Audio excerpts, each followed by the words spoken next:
Good evening, lockdown Britain. Pretend perfect parents. I'm begging you, one last time, on behalf of all the other failures like me, please stop doing it.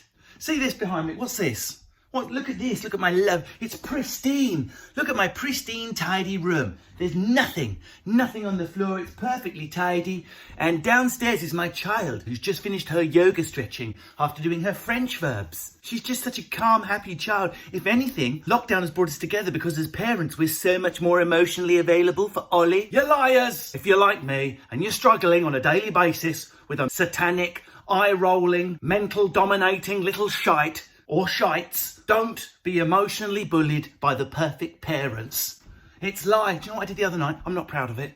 I went into my daughter's room while she was sleeping and just sprinkled a little bit of holy water on her forehead. I had to know. I said to myself, if that sizzles, I'm gone. Lockdown or not, I don't care, I'll take the fine. Now, honestly, I find if you just start the day with yogic stretchings and just cover your child's body in a vegan paste of avocado mixed with millet seed and smug Huntington juices, honestly, you like me will be happy. Bollocks! You're like the rest of us. You've changed the clock, you're telling your child it's 7 p.m. when it's 5 p.m, and then you're pouring one glass of Merlot when no one's looking, downing it, then carrying a stunt Merlot back into the room. I'm just going to drink this one slowly. No need to overdrink tonight. Back out to the kitchen, another cheeky extra glass, second stunt Merlot. Oh my God, all I did was slowly drink 2 glasses of wine tonight. Then why are you doing purple vomit again, Karen? Because we're all liars. Join in, admit it. Feed Peppa Pig into your child's eyes, Monster Munch into its mouth, and put it to bed at 4 p.m. That's normal, don't panic. We're now having to live most of our lives, cultural or otherwise, through screens and online. So can I please put out another little plea on the 99.9% of us who aren't brain-dead bellends who need their head caved in with a brick? Can you please stop telling me what your 10 favourite albums, your 10 favourite things are? Here's a horrible piece of news for you.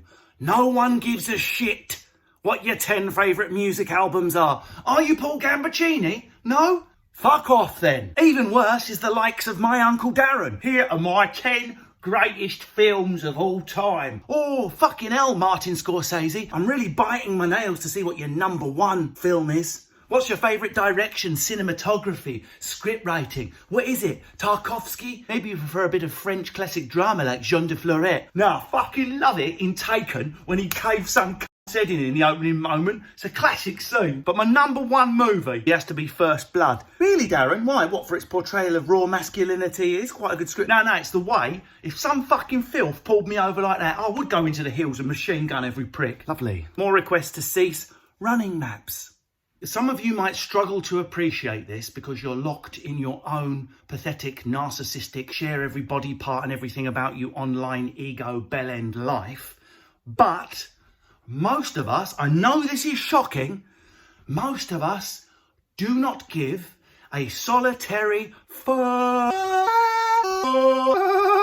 about what route you ran this morning. I know it's weird, isn't it? You would think we'd be hanging online. I sometimes set my alarm at 6 a.m. to log on just to see if Janet's completed her morning run around the Derby Dales. I've been biting my nails all night. Which route will Janet run tomorrow? Gee, I can't wait to read it. No, Janet. No, Dave. We don't give a fuck if you've run around the Surrey Hills. Put aside the fact it's your own boring run that no one cares about.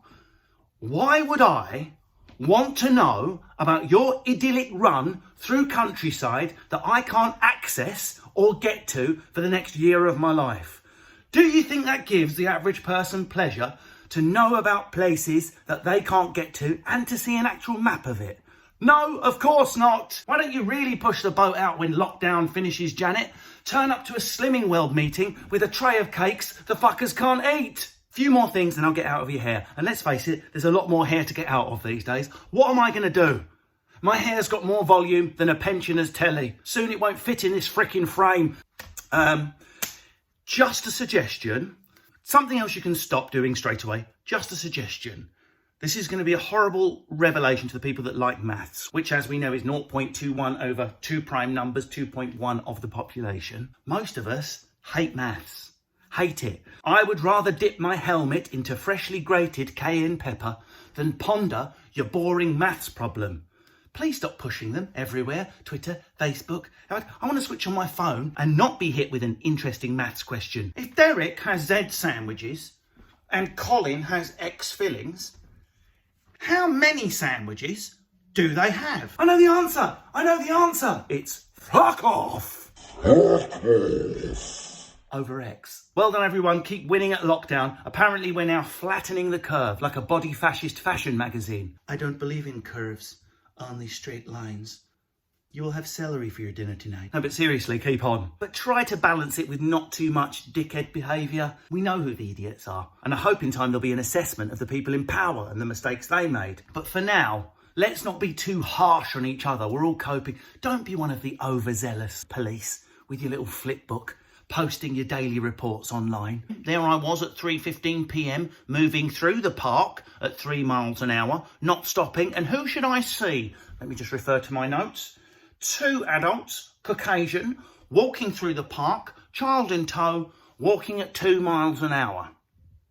I put it to you, members of the jury, that a 2 mile an hour walk constitutes a stop, and therefore is loitering in a park, therefore breaks social distancing rules, and I ask you to find them guilty.